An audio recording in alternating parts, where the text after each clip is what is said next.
3 inches of lift and a 38-inch tall tire on a Jeep Gladiator Rubicon. On this video, I'm going to show you how this thing works off-road and on, go over some of the challenges when moving up to a 38-inch tall tire, and a few notes if you are thinking about making your Gladiator a little bit more competent off-road. Now, I do want to touch on why just 3 inches of lift. Well, number one, I've got great experience with a 3-inch lift kit in the past with the Gladiator platform.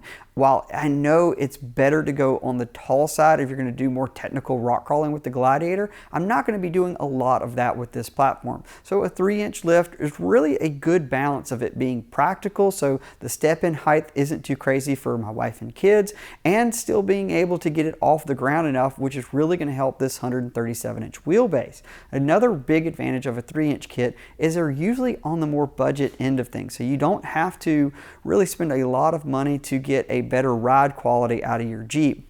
As you move into the taller suspension kits, many of them are going to require either you to go to a full control arm set so you can dial in the axle placement a little bit better, or even go to a long arm suspension. You definitely have to start looking at drive lines, carrier bearing drops. It just gets a little bit more complicated, and depending on what you're doing with the Jeep, it might really be unnecessary. So for me, 3 inches was perfectly fine. The lift I'm using comes from BDS manufacturing. I've had excellent luck with BDS products over the years and feel they are one of the best overall value kits for the Gladiator on the market.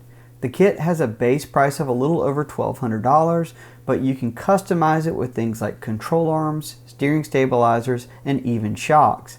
I'll go over some of my add-ons in just a minute. Once I removed the original front suspension components, I started by installing the fixed lower control arms that I added on when I ordered the kit.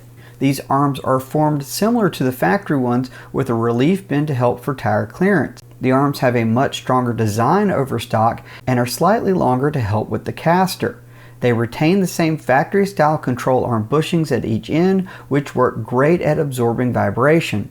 Up front, BDS uses a linear rate coil and a 3-inch bump stop. Another optional piece to the suspension system was the move to the Fox 2.5 Performance Series shock. The jump from the 2.0 to the 2.5 provides increased dampening, which is a big need for the added unsprung weight that these 38s are going to provide.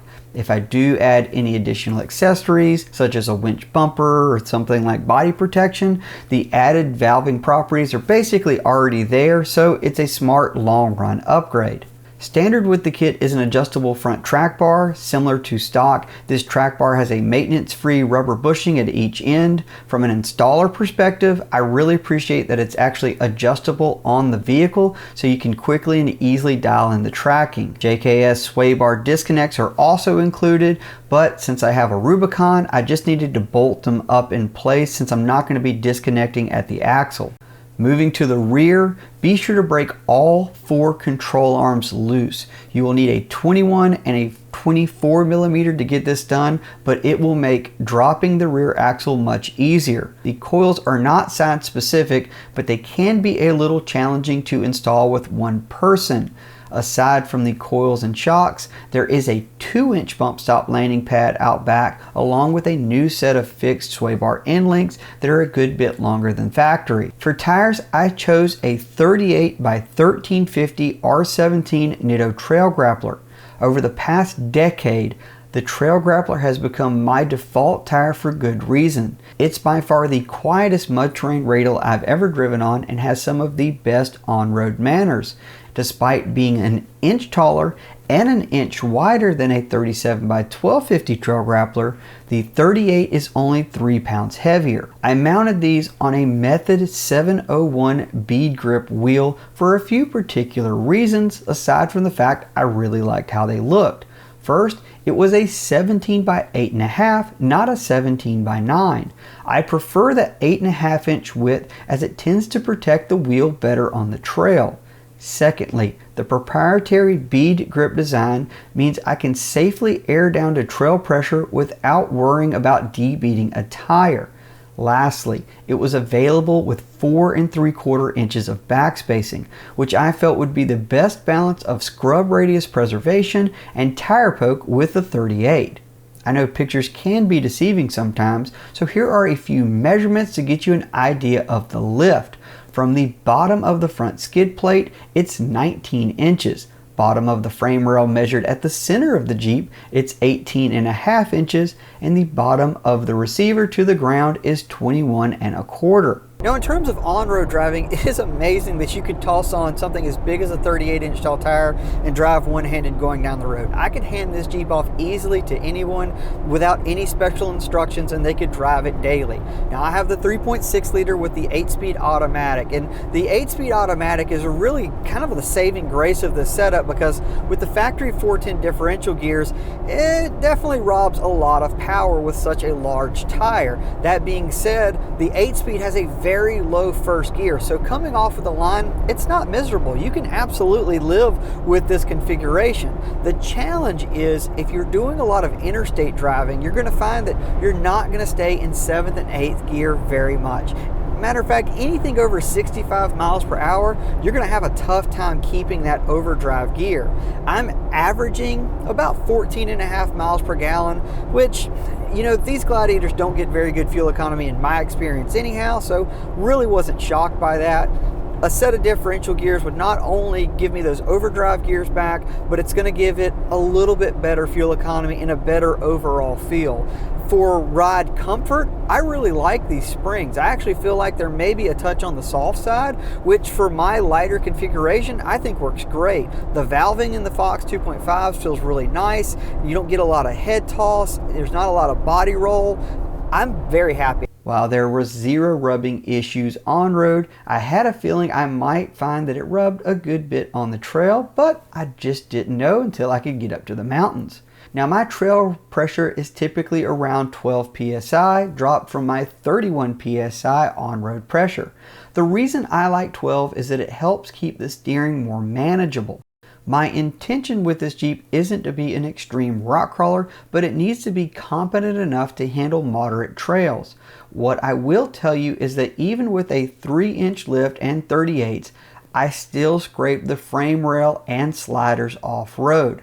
However, I don't do it nearly as much as I did when I was running a basic leveling kit and 35-inch tall tires. It's a pretty night and day difference between that setup. In terms of rubbing, I knew it would touch the inner fender in a few spots, so that wasn't a big surprise. Rubbing on the plastic inner fender liner is not something that bothers me, and it doesn't look like I'm going to be doing any real long-term damage. The one area that does need to be addressed is the front bumper.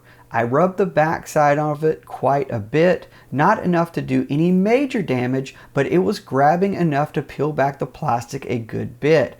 I've been wanting a stubby bumper for some time, so this will likely be a good enough reason to make that happen. If you have the steel bumper group, you should be fine so long as you remove the outer wings of the bumper. Aside from the few rubbing issues, I don't have much in the way of complaints with this setup. While there are more expensive suspension systems that will give you more overall suspension travel, with the added cushion of the aired down 38s, I never feel like I needed much more. It would lift a tire occasionally if the suspension got extremely twisted, but the long wheelbase always made the Jeep feel plenty stable on the trail. Despite still having the stock 410 differential gears, the gear ratio options with the automatic transmission and the combination of the 4-to-1 transfer case never made it feel as though I was overtaxing the Jeep or I needed more power. The big thing to note here when it comes to rubbing, it doesn't matter that this is a 3-inch suspension kit. What really matters is that it has a 3-inch front bump stop spacer and a 2-inch bump stop spacer out back. So even if you went and bought a different company's 4.5-inch kit, if the bump stop height is the same, the axle is going to be stopping in the same position. So just because you have a taller spring, it does not mean that you will clear the tire any better off-road as that suspension cycles. Again, I don't mind the little bit of rubbing that it's doing. A different back spacing, a different tire could create different results. All I can show you is how it works for my setup. And the big thing to note here is just look at the bump stops that come with the kit. Some kits have stackable bumps, so you can put some more bump in there. But keep in mind, every time you add bump, you are taking away up travel. Now in terms of the spare tire, I typically either mount it vertically or just lay it down in the back of the bed, depending on what my needs are. If I'm taking this thing on a trip, I've got this best top bed cover, and it really gives me a lot of cargo area in the back. So standing it up straight behind on the bulkhead really doesn't make that big of a difference. For off-roading, that's, you know, I really want to keep it with me. For daily driving, I usually just set it aside and keep a plug kit, and I haven't had an issue. Okay, so let's talk real quick about 37 versus 38 versus 40. Quite simply, 40 to me is more expensive. It's a lot heavier, significantly, even over a 38 and a 37. To me, if you're going 40, you need 1-ton axles. I know there are people out there that run stock Rubicon axles and are fine. I'm not here to bash them. I know people do it. It's just not something I'm comfortable doing. I just feel like for the type of wheeling I do, even though I'm a conservative driver off-road, I'd end up with a broken axle shaft or eating up ball joints. So to me, 40 is off the table for stock axles. Between the 38 and the 37, do I feel like I'm pushing the envelope a little bit with the 38? Absolutely. This tire is heavier. That 13.5-inch wide footprint definitely makes the steering feel a lot more loaded up off-road. Not so much that I feel like I have to have hydraulic assist steering. If I was in more rocks or a drier area, maybe I was in Moab, Utah, I might be singing a different tune about the steering, but I think I can make my setup work here in the Southeast just fine. If you are really worried about the factory axles and want to know where to some smart things to do, I would start with axle shafts. They make a lot of really good chromoly bolt-in shafts for these. I really like RCV Performance. I feel like they make a very quality front axle shaft, and a lot of people don't realize they actually make bolt-in rear axle shafts for these vehicles as well. If you're thinking about ball joints, I've actually been looking at some ball joint upgrades myself. I really like Dynatrack ball joints because I've had very good luck with them. I feel like they make a quality joint. I've had a few people ask me about ball joint delete kits, and I've actually been looking at those. Never experienced, never had one. I've seen some of the newer ones basically use like a spherical heim inside to replace the ball joint.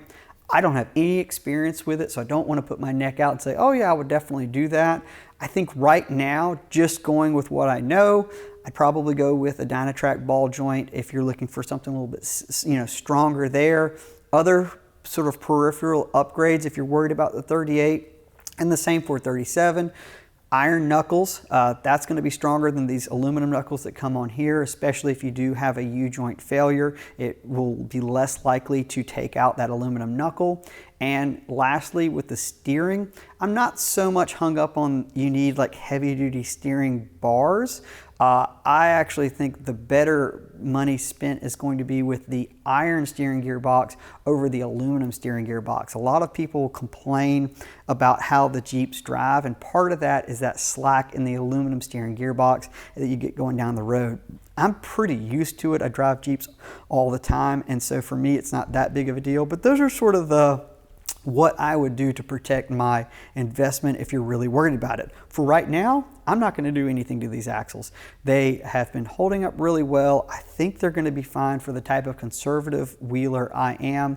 I don't plan on pushing this thing really extreme in the rocks. If I was going to do, let's say, the Rubicon Trail, given that's 3,000 mile drive for me, I'd probably go ahead and make the investment in at least doing axle shaft and probably doing ball joints, just so I know I can get there and back. Wouldn't worry as much about the knuckle and the gearbox maybe, but axle shaft for sure. So that's sort of my take on, yeah, I know I'm pushing it at this point, but man, these axles have really surprised me. And I've really had very good luck with them in multiple platforms since they came out in 2018. So if you got any questions, just drop them in the comments. If you want to see stuff I'm working on behind the scenes, you can check me out on Instagram at Ali Mansour Editor. If you did enjoy this video, please feel free to give it a like and subscribe. It really helps the channel a bunch. And until next time, I hope to see you guys on the trail. Take care.